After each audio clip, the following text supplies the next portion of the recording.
Okay, guys, welcome back to Let's Get Freaky podcast. Super excited to welcome to the show. We've got Sam Baltrusis with us today.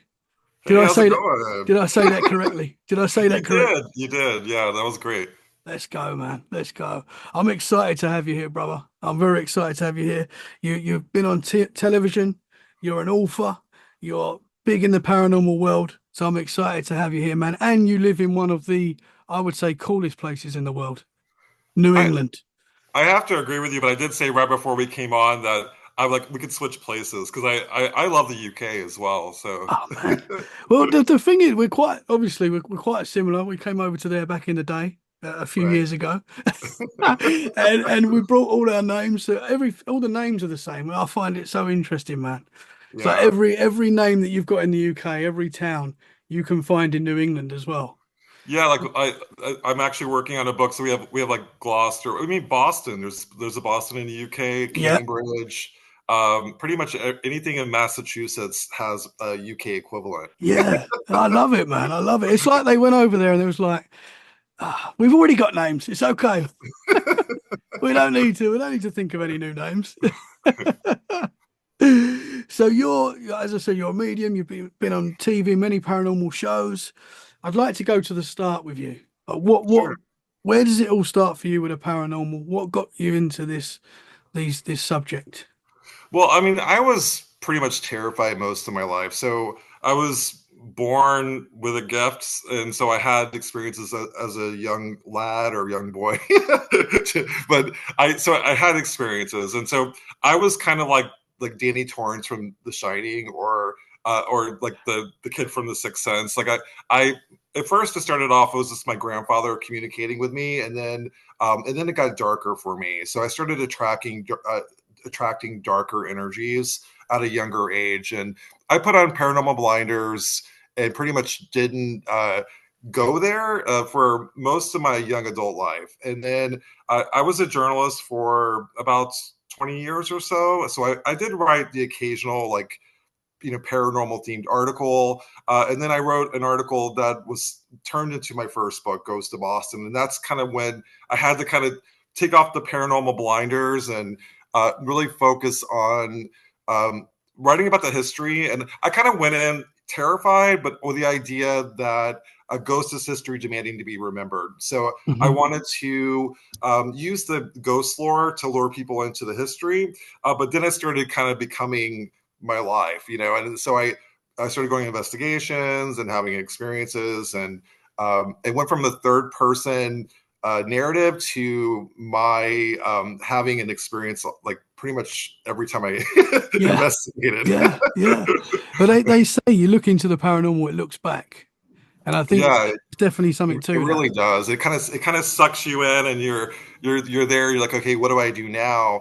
And Yeah, for me, like a lot of it was kind of walking through my fears, and a lot of it was going in and I went in with sort of the idea that, like, okay, I'm a skeptical believer. I'm a full blown believer now, so like that, no more skeptical believer for me. yeah, yeah, for sure. You sound very much like me when you said it scares you. Like, Yeah. Oh as much yeah. as I love the paranormal, I do a paranormal podcast.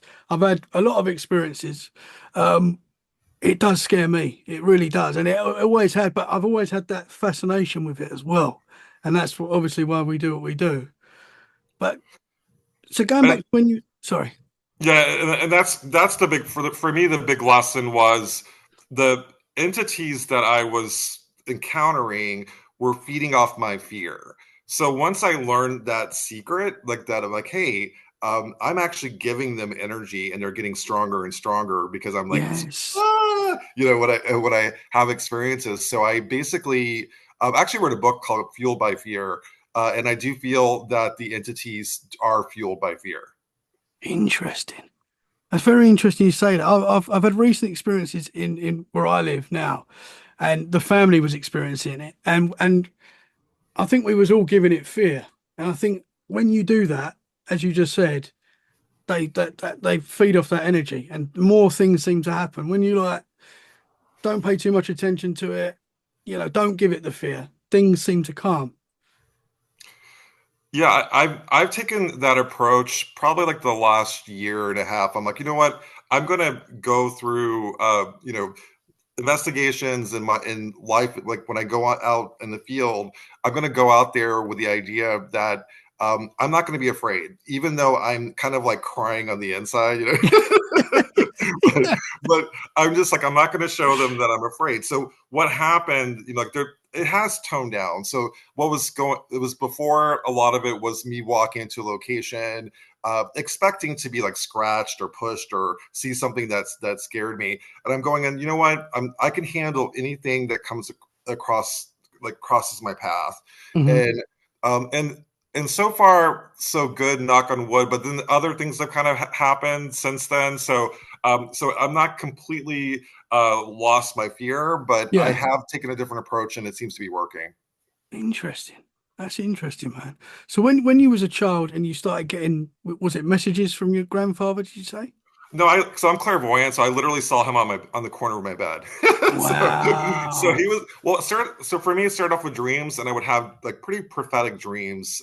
And it turns out, my parents divorced, and I moved back to my grandfather's home, and this is after he passed, and I actually was put into his room, and I didn't know it was his room, and I was sleeping on the bed that he slept on, and I would have these like pretty profound dreams. Would wake up, and I would see him on the corner of my bed, and I would have conversations with this, with my grandfather, and my mother was like, what? Who are you talking to? And I'm like, granddaddy, and Wow. she just kind of shrugged it off. But it turned like my family, for the most part, there's my mom is gifted, my sisters are gifted, so it kind of runs in our family. Um, I I think all of us are similar in the sense that we're all kind of handled it with fear. So we're all similar in that circumstance. But like my niece Aubrey, who's like around 7 years old, she's kind of going through the same thing, and I'm like, you know what, I need to be strong for my niece, and Hmm. I need to get the tools to be able to to like let her know that it's normal. I mean, it was actually abnormal, but it's normal to have these gifts and to be able to communicate with spirits. But I find that runs in our family, we kind of attract the darker energies as well. So making sure she's protected, and giving her the tools that I didn't have as a kid. Hmm. Yeah. So when you saw your granddad, was that a full-bodied apparition? It's just like Yeah, he is sitting there. it was like he was sitting there, and so for me, so sometimes I would see him. It would be almost like a see-through outline, and I would look down, and I couldn't see his feet, and that was kind of like my indicator. Uh, Wow. and but then I've also had that wasn't weird to me. And then so there's other times where I would see him like as a person, like as like sitting on the bed, and I was having full blown conversations, like remembering the kind of how I was talking to him.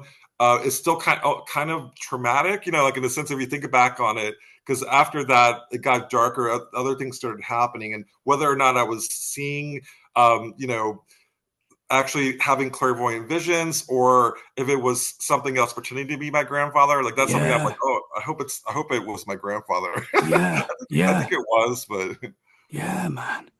Yeah, because that's a scary thought that these things can, because you do hear that these things can show themselves however they want, and to trick you into thinking it's a family member. That's scary. But as you yeah. say, you're clairvoyant, so you probably have a knowing of what you're talking to. I do, but it has been confused. Like even when I turned it off, like I still had things happen, and when people say like, hey, you can turn it on, turn it off, I didn't know how to turn it off, and so for me, it was literally praying it away. And as I got older, I tried to drink it away. I used alcohol to like numb the like kind of chase the ghost away. And Hmm. I've been sober for 15 years, and once I got sober, they still started kind of coming at me. I'm like, okay, this is real. So Yeah. Yeah. I have to kind of like deal with it. But I say I'm clairvoyant, but it also shifts. So it goes from clairvoyance to clairaudience to so I hear sometimes, I see. I think for me, my natural gift is actually clairaudience, is where you get messages like through your ear, like you like hear, Hmm. whether it's ringing or it's actual sentences sometimes. you'll get whispers in your ears. And to me, that was more terrifying than actually seeing them. And Mhm. so I think I shifted to whatever I could handle. Yeah, that's interesting, man. So, how old was you when you started seeing your grandfather? I was around like 7 or 8. Like I was like 7.5. Yeah, that's normally the age you hear when you talk to people that they start maybe seeing things and stuff like that. Yeah. Interesting, man. Yeah, and it was and I had like kind of imaginary friends, and I would be outside talking to who I thought was my friend Jeannie, and turns out Jeannie had passed.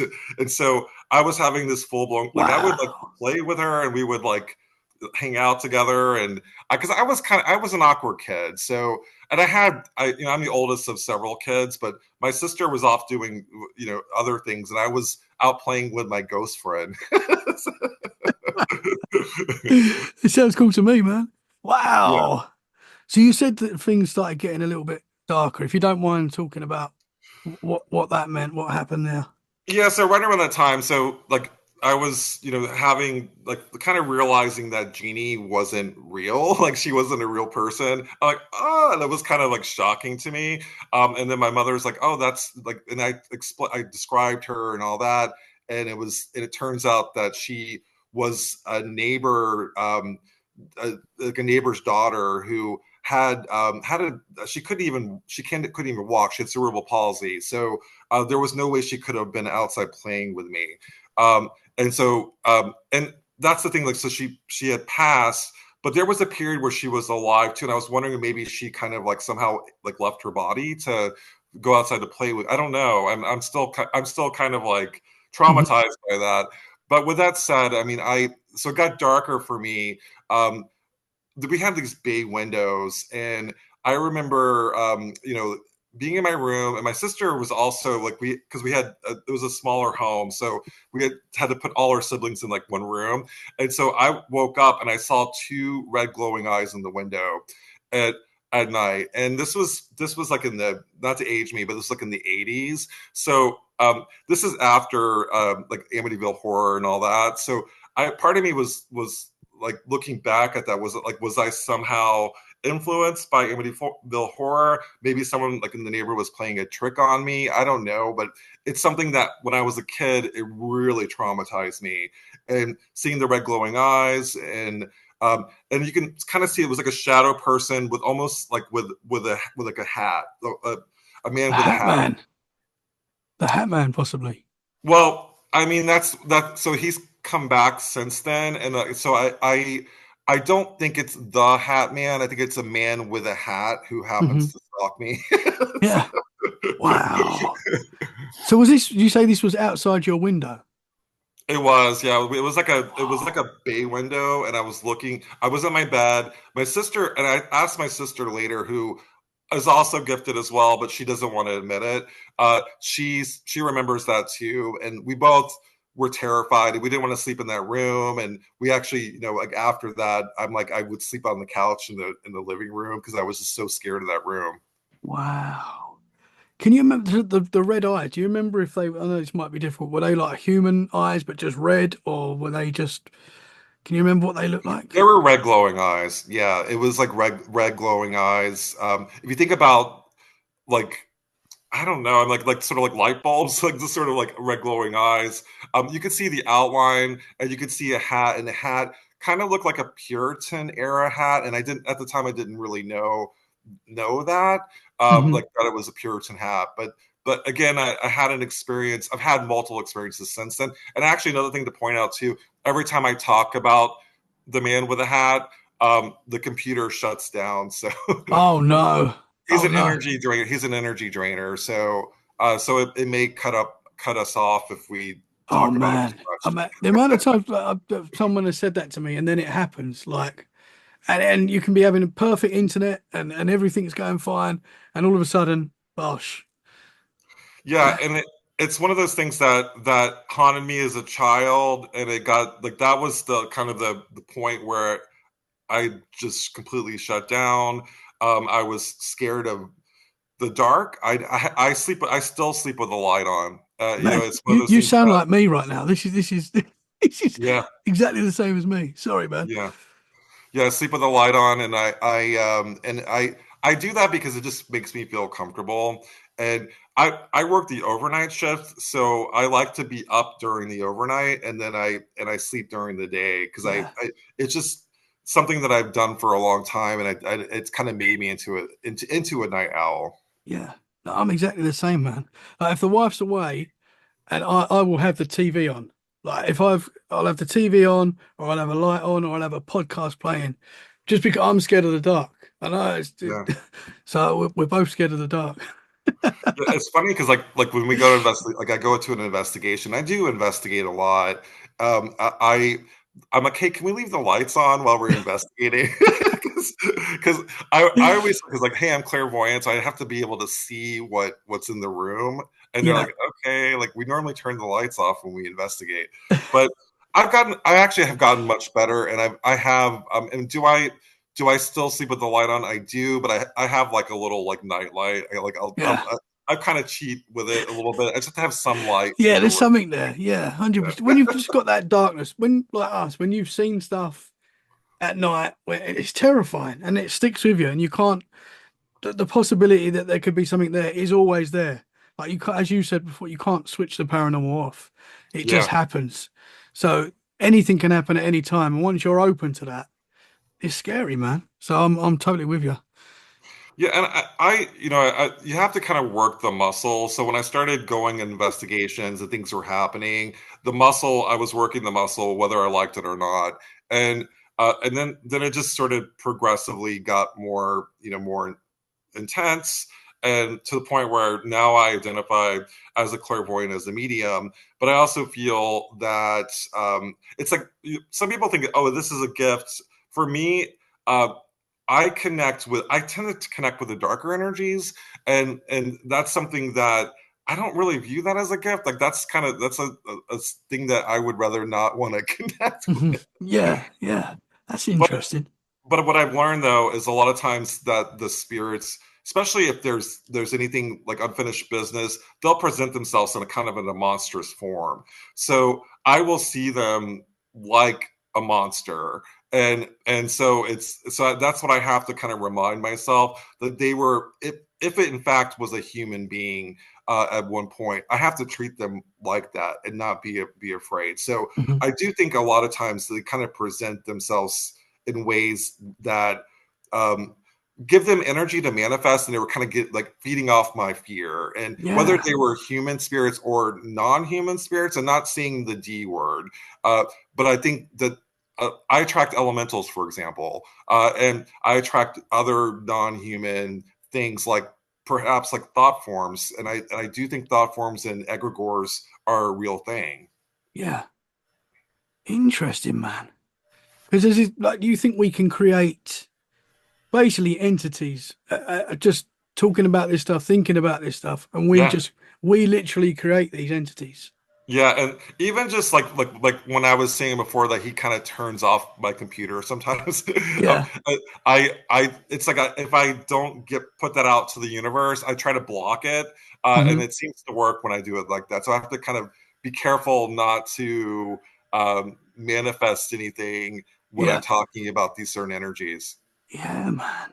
So that Hat Man entity that you saw, I'll say Hat Man, don't mean the Hat Man, but whatever that thing was, you said you see that still comes back today. Yeah, so there was a situation. So in Salem, so I've written 17 books altogether. Actually, 18's my most recent is Ghost of Sleepy Hollow. But I was Oh working wow. on my second book on Salem. So my first book, called Ghost of Salem, is my bestseller. Wicked Salem was the one I was working on. I was working the overnight shift at a hotel because I believe in immersion journalism. So it's, for me, like I try to put myself at the location that I'm writing about. So I'm like, okay. So I gave tours in Salem. Pretty not much happened, like that Halloween season.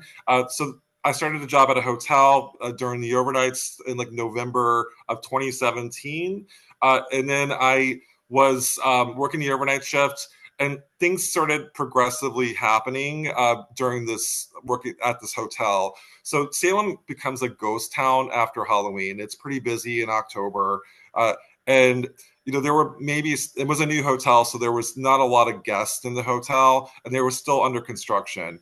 So I ended up working the overnight shifts, and I saw what looked like a cloud, like a cloud of smoke coming into the lobby, and I'm like, okay, maybe it's just dust from I don't know. It was like this like massive energy like kind of like floating in the lobby. And then this is the weird part. So it kind of goes to the elevator, and the elevator opens, and then it goes down to the basement. I'm like, okay. And to add to the weirdness of this, you have to have a special code to be able to go to the basement. So Whoa. that part was weird. This is like my first instinct is not paranormal. It's like, oh, there's got to be something explainable here. Like this is just smoke, and I'm like, maybe it's the lighting, or maybe someone's playing a joke on me. I didn't know how to take it, but I did go down and investigate it because I'm like, okay, maybe there's someone in the hotel, and maybe I saw. So I go down to the basement. It's really kind of scary in the basement because it was like there were all these tarps up, and there was like stuff on the floor. You can actually like sawdust on the floor. And then the weird thing is that you can actually you could see like footprints in the sawdust. I'm like, okay, there's somebody in this hotel in the basement where they're not supposed to be.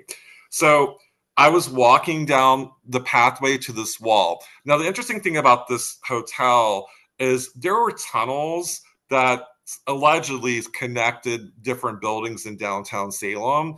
And some of those tunnels date back to like the 1700s, 1800s. But those tunnels were also built because it was a former department store. So there were tunnels that connected other buildings like in Salem on Essex Street. Because Yeah. it was a former department store. So I thought maybe there was someone in the tunnel, but I actually heard like a moaning noise, like I'm like, okay, someone's trying to scare me. I know it. They're like, they read my book and they know I'm working here and they're trying to scare me. So I then I heard what sounded like a banging noise, like someone took a piece of metal and like was banging it.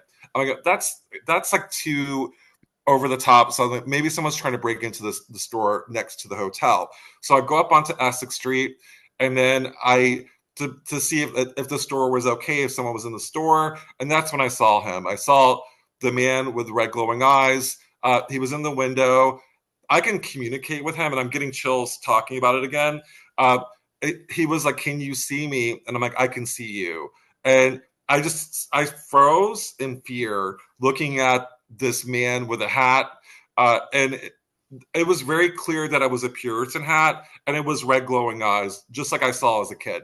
So it was a flashback to my childhood, and I just kind of like stood there in the middle of the street, and it was cold too. So I was just standing there, not knowing what to do. I ended up leaving that hotel pretty quickly after that. Like I did last a couple of days after, but I around this time too is when my mother calls out of the blue, and she's like, Sam, Sam. I'm like, yeah, my mom's Southern, so she has a Southern accent. She's like, Sam, so I think we burned witches. I'm like, Mom, they weren't burned, they were hanged, but give me some names. So it turns out around this time that I found out through my mother doing Ancestry.com that we're related to the Putnam family, who were major accusers during the Salem Witch Trials. And uh, Wow. and I had talked about the Putnams on my tours over and over again, and not even like always kind of like making them the bad guy in my tours, and giving a voice to the victims of the Salem Witch Trials.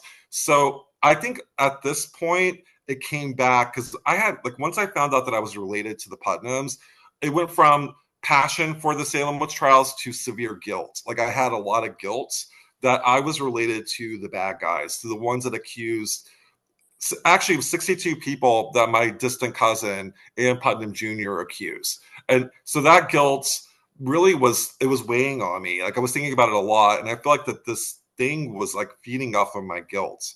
And it, Wow. it kept, and so that was the first time I did leave that hotel. I kind of tentatively came back to give tours. It was like during the summer, I started giving tours in Salem, and the tour office was pretty close to where the hotel was. Really, Salem is all kind of in a small like street, so it was also on Essex Street, and had multiple experiences there to the point where I'm like, I can't live in Salem. I can't work or do anything in Salem because I feel like every time I do something, this man appears. Then as I started doing more and more, so I stopped giving tours. I stopped working in Salem. Wrote the book. The book was very successful. But what's bad about it is I stopped doing what I was really passionate about, which was giving tours in Salem and telling the story of the 20 innocent people who were accused and executed for witchcraft. And it was just something that I had to work through, and there was this lingering fear that I was going to see this man with a hat pop up anywhere, Hmm. and so I would have friends because I wrote 2 books on Salem. Friends are like, "Hey, can you give me a private tour of Salem?" And I'm like, "Okay, let me give you, before we go on a tour, let me tell you what's happened." And I tell them about the man with the hat, and they're like, "Oh, that should be fine. We'll go in the daytime." So what was happening though is I would bring my friends, and usually it was friends that were sensitive as well. And one case was my she's a witch, so I have several friends who are part of the Wiccan community, and so my friend who's a high priestess, we were actually walking down the same area that I saw him initially, and I was kind of telling her about the story, and I started channeling him. He started like taking me over, and I went from like being Sam to a really like cranky man, and Wow. Dana was like you're not, that's not Sam, like that's not my friend. And she did what we call a crystal shield of protection, so it's like this blast of energy to protect me. It jumped out of me, and this sounds crazy, but it jumped out of me and it bit her. And so she had a physical bite mark on her leg after that situation. And it's one of those things that another friend, for example, I was giving her a tour, and her name's Sam as well, and she was wearing a little witch hat. She was like, "I'm in Sam. I'm gonna wear a little witch hat."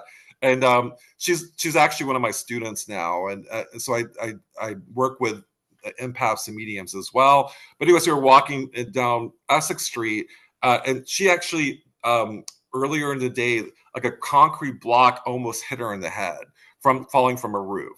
So there was Wow. a part of me was like, okay, my friends are getting hurt, and when they're with me, and I can't put my friends in danger.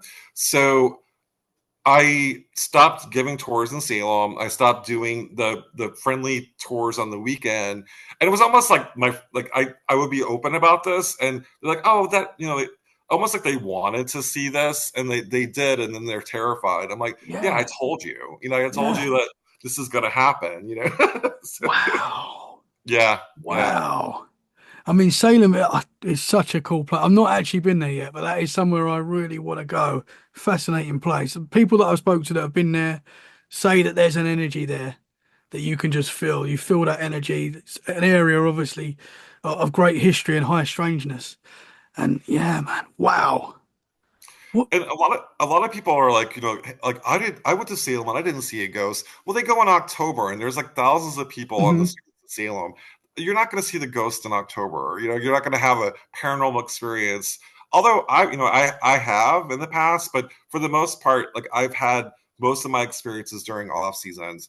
Mhm. It's whether it's November through January. That's when I've had the most interactions. And I've also had some experiences like during like June, like during the summer as well, but not a lot of people. I filmed a show called History's Most Haunted with a crew from Canada, and we talked about the man with the hat, and they did an investigation at the Hawthorne Hotel, which was not the hotel where I had that experience, but I've had experiences at the Hawthorne Hotel. They investigated it, and their thoughts were that the spirits wanted me to come back to Salem. I'm like, of course they want me to come back to Salem because they want to feed off my energy. Yeah, yeah, man. So I was kind of like, okay, but we're filming it, and then you watch the show, and you can see a shadow person walk behind the girls in the show, Whoa. and everyone talks about this, and I'm like, I don't remember anybody walking behind them. Wow. That was caught on the camera. Yeah, and it's like this shadow person walking behind them, and I'm like, I don't remember seeing anybody walk behind you. Yeah. So people Wow, in man. Canada are like, apparently everybody's talking about this shadow person. Wow, man. So this hat man, do you think that's possibly your ancestor? I do, yeah, and that's something. So we've done a lot of investigating this, and I've done it with people. So the woman that got bit, my friend Dana, who's the high priestess, we did this thing. We did the Estes method. So I'm in Salem, and she's at her home, safely at home, and then we're kind of like, I have the noise cancellation earphones on, and the blindfold, and she's on a computer, like on a Zoom, and she's asking questions to the entity while I'm sitting in my in my hotel room in Salem, and it was very profound. And the thing is that she's like, "What do you want from Sam?" And it said energy. I want, like, and I kept saying energy, energy, energy, and I couldn't hear what she was asking.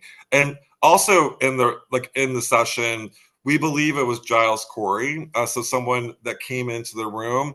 But I don't. And another, getting back to the thought form egregore idea, I'm not 100% convinced that the Giles Corey, that's the gentleman who was pressed to death over a 2-day period, if his spirit is still lingering in Salem.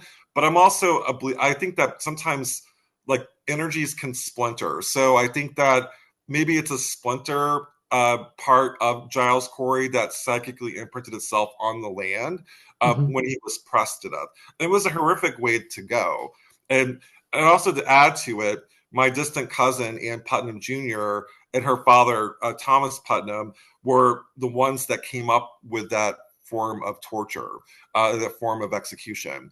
And and this is something that I learned after finding out that I was related to them. She had a dream, and she actually dreamt that, um, like, that Giles Corey, like, she came up with the idea of pressing, and that's advanced. For she was a preteen, coming up with this idea. So we're not sure if she actually came up with it or her dad did, and her dad somehow wanted to get back to Giles Corey. But our family is responsible, I think, in my opinion, for accusing Giles Corey. Wow. Wow, man. I mean, this obviously happened a long time ago, but when you really think about it, it's not that long ago. I know we say Yeah, it's yeah. it's how many generations ago? It's not too many. Oh, my series come up. Oh, that normally happens. Oh, oh, that's weird. That normally happens when people say about entities attacking the computer, and then that just happened. Well, what happened? My Siri just came up, and it hardly, it's really weird. I know that doesn't mean paranormal, definitely, but it happens when people say that the computer's going to get messed with. Yeah, and Whoa.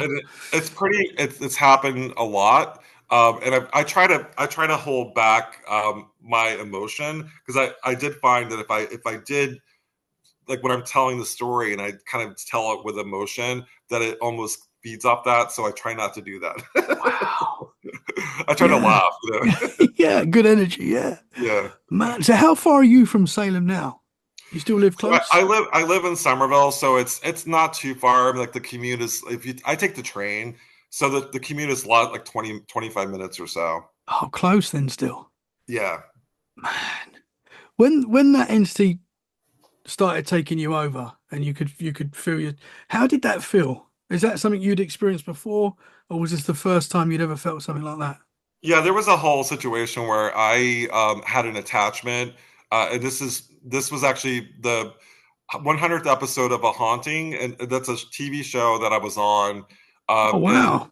yeah, and I was giving a lecture at Pierce Farm at Witch Hill, and I started kind of like playing a character, because it wasn't like supposedly a haunted location. It was just like a performance, and I was, and Richard Crowninshield, and I was doing kind of playing this character who was a murderer, and I started channeling Richard Crowninshield, and so he, instead of pushing him out like normal channelers do, I kept him in, and it was almost it was an 8-day ordeal that was horrible. I was going in and out of consciousness. I would look in the mirror, and like my personality would change. I looked like I had like jagged teeth, and my face would be distorted. Uh, and then it progressively got worse to the point where my friend Joni was like, "Sam, there's something wrong with you," and she's a fellow author, and she also had an attachment, so she knew what to look for. And I'm like, "Joni, I need help. I really need help." And she called a shaman, Michael Robichaud, who did a removal. And as a clairvoyant, I saw this entity leave my stomach, of all places. Like, I fell on the ground, it kind of came out of my stomach, and I could see him like leave my body. Whoa. It was weird. It was really weird. And so yeah, I mean, like after that, I'm like, okay, I can channel. So when that happened with Dana, when I was on the streets of Salem, she knew automatically that my personality changed, and she was like, put up the crystal shield. And I find now, like, if I feel like I'm being taken over, I have tools now. Back Hmm. then, I didn't really have the tools. And also, when I was giving that performance that I had, that initial channeling session, um, I wasn't as well versed as I am now when it comes to protection, and always going in with it, like the crystal shield protects me. Has it protected me completely? No, but it for the most part it does. Wow, man. Do you feel like there's still now? Do you feel like there's still unfinished business at Salem? Like there's Yeah, still so there's a calling and a spiritual reason why you need to be there to maybe I don't know what for, but it seems like there's yeah, and so this has been a work in progress for me, but I'm working on my third book on Salem, and I'm going back, and so you're actually talking to me at the right time. I'm finally ready to kind of finish the unfinished business, and going back with my friend Dana, we're going to my goal is to really give a voice to the victims of the Salem Witch Trials. And having done that show, History's Most Haunted, they're like, Sam, like they really want you back. They want you to tell their story. It's always been my passion to tell their story and tell their story correctly. And so I think that is my purpose. And almost like by giving them a voice, I'm undoing all of the bad that my family, my distant family, committed. And having, like kind of work through the guilt and the feelings of raw emotion that I had when I found that I was related to them, I've worked beyond that. Now I'm on a mission to hopefully, I don't know if I can necessarily exonerate my distant cousin Ann Putnam, but she was young. She was 12, and so, and she, out of all the girls who were afflicted during the Salem Witch Trials, Ann Putnam Jr. was the only one that apologized. And she tried to apologize after losing everything after the Salem Witch Trials, to get back into the church, and the church did not take her back. They felt like it was like a faux apology, like it was like a false apology, and it wasn't from the heart. And she said in her apology that she was deluded by Satan. So, uh, and that was sort of like the devil made me do it, Mhm. and that was the excuse that she gave, and that's what other people that were involved gave as well. But I also, part of me thinks that perhaps maybe Ann Putnam Jr. was gifted, and maybe that's the family curse. Like maybe she was actually legitimately having clairvoyant visions, because some of the things that these afflicted girls did were really, really bizarre. I mean, like they were like contorting, their bodies were contorting. They were trying to walk into fires, and the people had to pull them out. So there was something going on. So I'm looking at the Salem Witch Trials with a paranormal lens, Mhm. uh, and that, not to say that there should not be accountability in regards to the girls that accuse the innocent men and women of witchcraft, but to say maybe there was something going on, and maybe they the only way they knew how to do it was to accuse innocent people of being witches, because they Yeah. really, with all their hearts, believe the devil was real and that witches were real.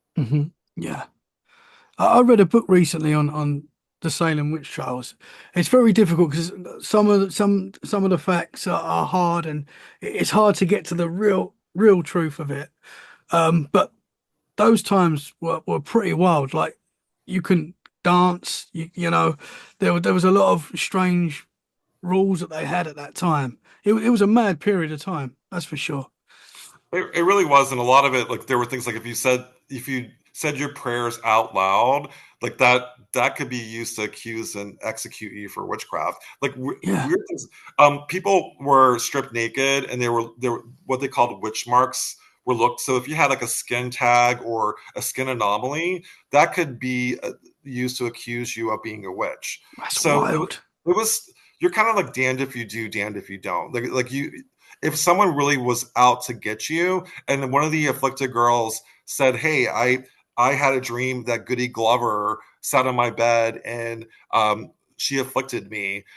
They were actually, that was called spectral evidence. So in the book, I'm really looking at the spectral evidence that was used during the Salem Witch Trials and going through all of that and looking at the possibility of maybe some of it was in fact paranormal. Yeah, man. Super interesting. Well, I'd love to come over there with you, man, and have a tour. With someone like you that knows all the history, that Well, is a part of that history as well.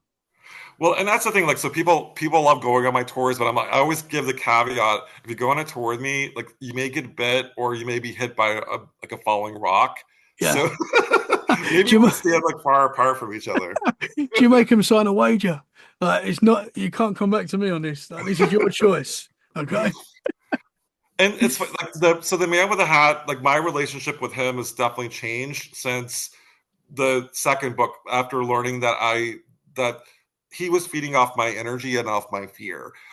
There's a part of me that almost he serves as like a harbinger of some sort. Like he warns me about something that's about to happen. So I've seen him twice, and both times a family member passed. So he could be like almost like a harbinger of of like of something to happen that's going to happen. Mhm. I also had so I've only seen him in Salem except for one time. And this time last year, I was living in the same apartment complex in Somerville, but I'm living in a different apartment. And I was, and there's a whole other story that I'm not sure why he showed up, but he literally popped into my wall. I could see him. I'm like, no, you get back. And I pushed him. Like, I'm like, no, he was like coming through the wall. And I saw the man with the hat. And so the following day, after seeing him that time, there was a fire in the apartment above mine that set off all my sprinklers and destroyed my apartment. So all my research was destroyed, and I was displaced for a couple of weeks after seeing him. And then after like going back to try to retrieve my belongings, I have a picture of the man with a hat. He basically showed himself clearly in my wall. I can see him, and I'm like, you know what? He may have been warning me, and so my relationship with him is I'm not scared of him as much as I was before.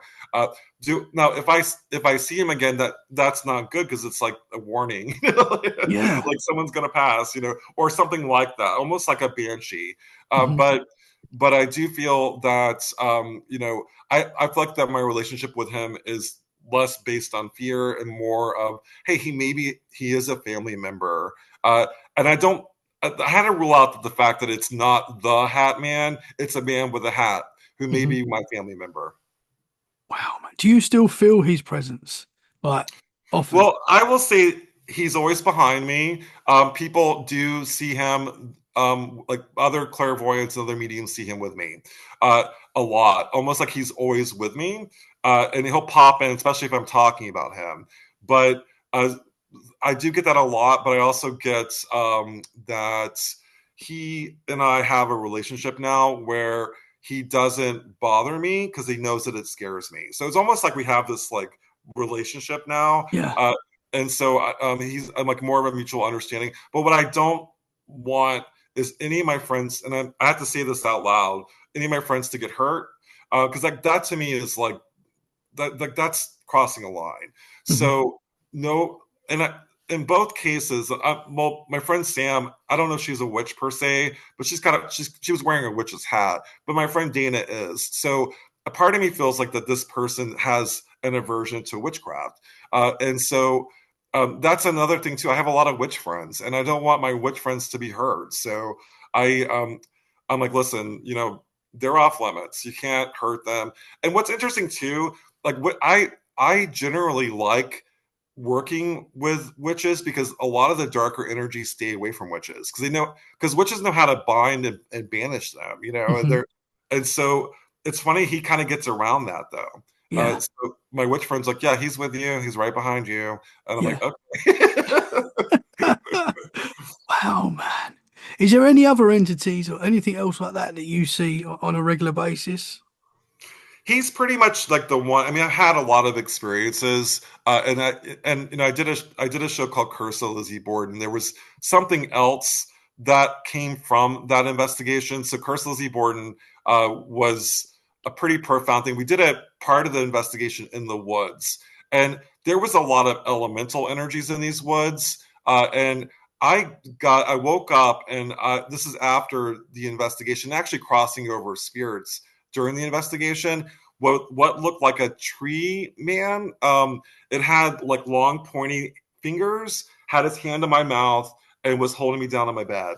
Um, and I can't even describe like looking at like a tree monster. And then he came back. I was doing an investigation actually this time last year, and again I said I would go in investigations without fear. So I was at this church. This church was in the middle of nowhere, so there was a lot of Native American like backstory to this area, and there was a lot of energy there. You can just feel it. You get back to hear there were coyotes, like a pack of coyotes. They were just howling, and like you hear them like their noises kind of crying in the horizon. So it was a really scary night. Hmm. So I'm sitting there in the church in this front area. I'm doing a seance, which is my version of a seance, and sitting there, and we were doing the seance, and I'm getting taken over. I get lifted like felt like I was lifted up, thrown on the ground, and I was pushed on the ground. Everyone's like, was this on video? It was filmed, but the camera shut down as soon as it happened. And I feel like that this entity was Native American. Us, like this area is like there's a lot of King Philip's War backstory to it, and people described it looking like a tree monster. I'm like, that's the same one from before. So yeah, like I have had other experiences, but only those two.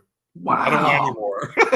So people could actually see this entity. Well, they said so the tree they did, when I was being lifted up and thrown on the ground, they didn't necessarily see him lift me up and throw me on the ground, but they did see what outside would look like a tree monster. They described it like an elemental.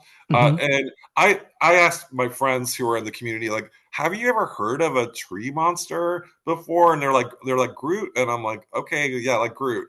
And so so yeah, like that actually that has been reported, and there's also been in this part of it's called Winchendon, which is the northern part of Massachusetts. There was a lot of Native American massacre that happened in that area.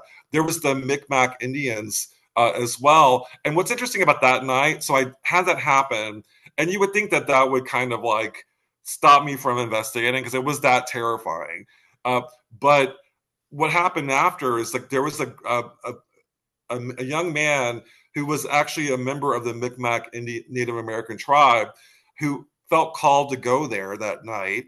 And he told me about the history and the Micmac people and the fact that they were they were like beautiful people, like beautiful in the sense that they didn't believe in violence. And I'm gonna get emotional talking about it because they were just really beautiful people and they were massacred.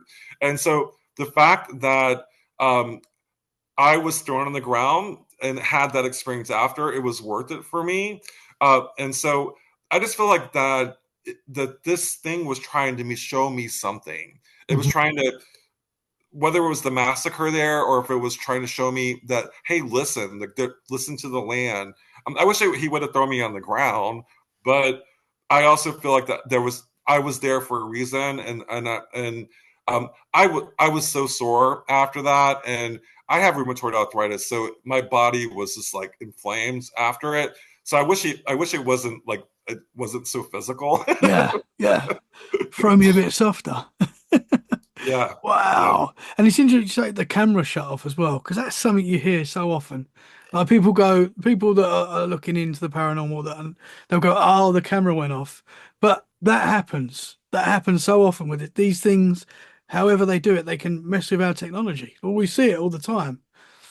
yeah. I was with my good friends Danny Perez and Lauren Perez, and Lauren was at the table with me. My friend Danny had two cameras on and a recorder on the table, and you can hear me because I said it's coming from below, and like we were at the table, and so I felt like the root, like the hands came up, and as soon as I said it's coming from below, that's when everything shut down.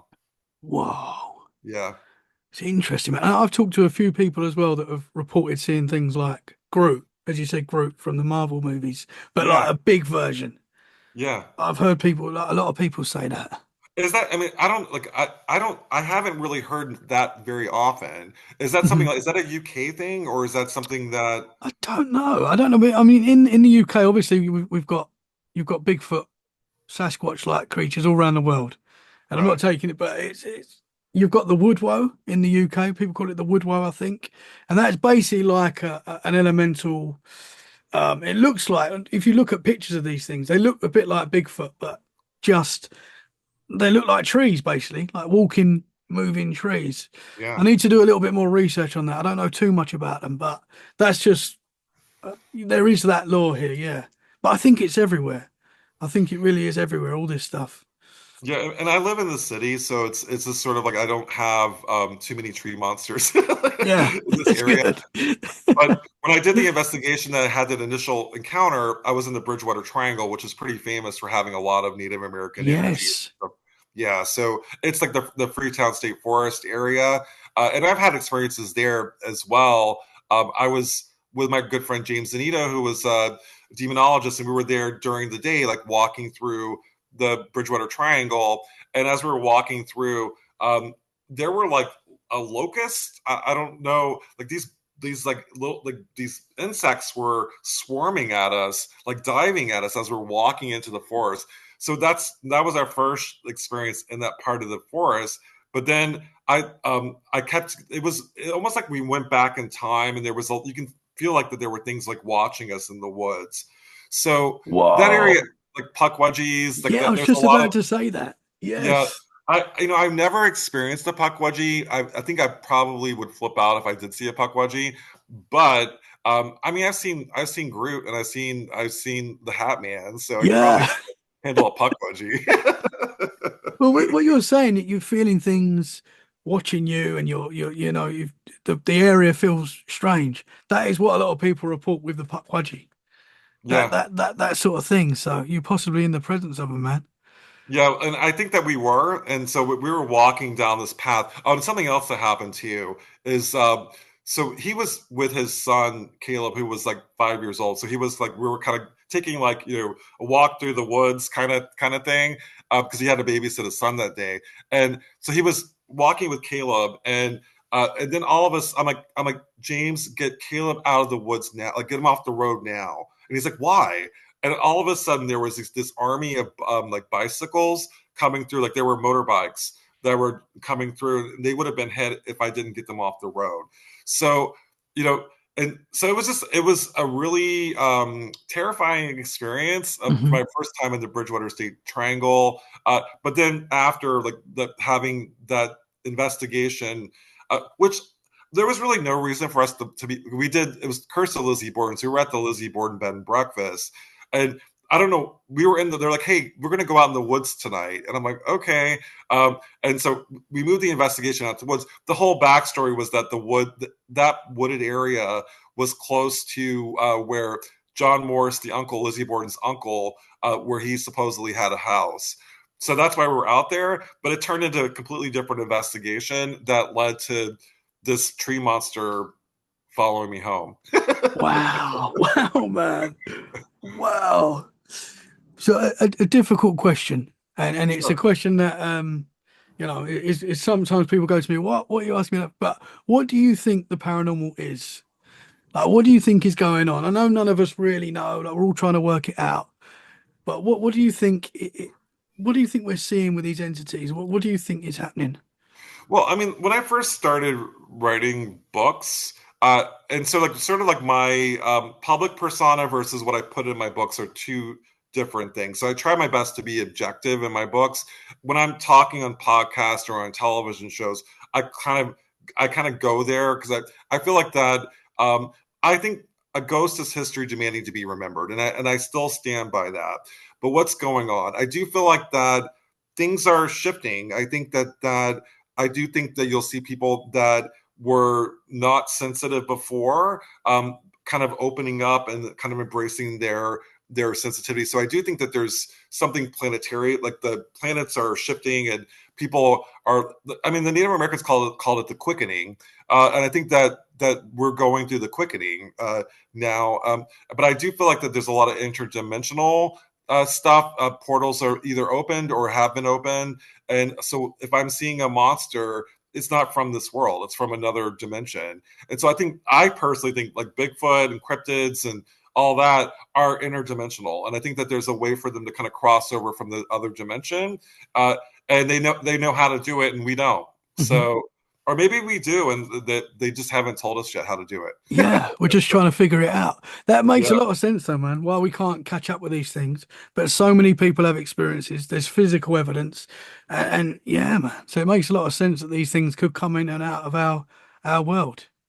And I will. So my friends, I have a couple of friends. I have one friend who wrote a book on fairies. Another friend who is really obsessed with puckwudgies. It supposedly had a puckwudgie sighting. He said that when he saw the puckwudgie, it was presenting itself to him. But then when his friend came right like next to him, it turned into like a puff of almost like a smoke or like a mist.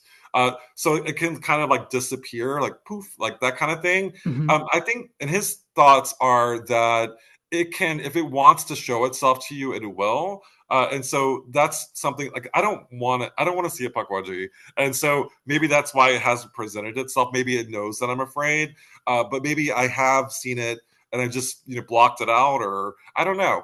But I do Interesting. think that and also too, he said something that maybe they like one person sees a puckwudgie and another person sees a puff of smoke, and so like or like a mist.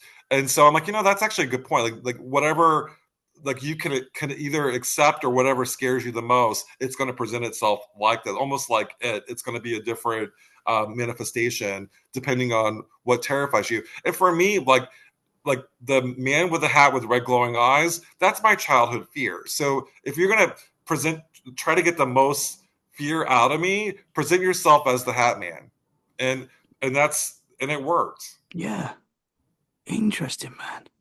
That is interesting because we all perceive things differently, and I do think as well when you're more open to this sort of stuff, like we are, you are going to experience and you are going to see more stuff because you're open to it, you're Right, right. accepting it.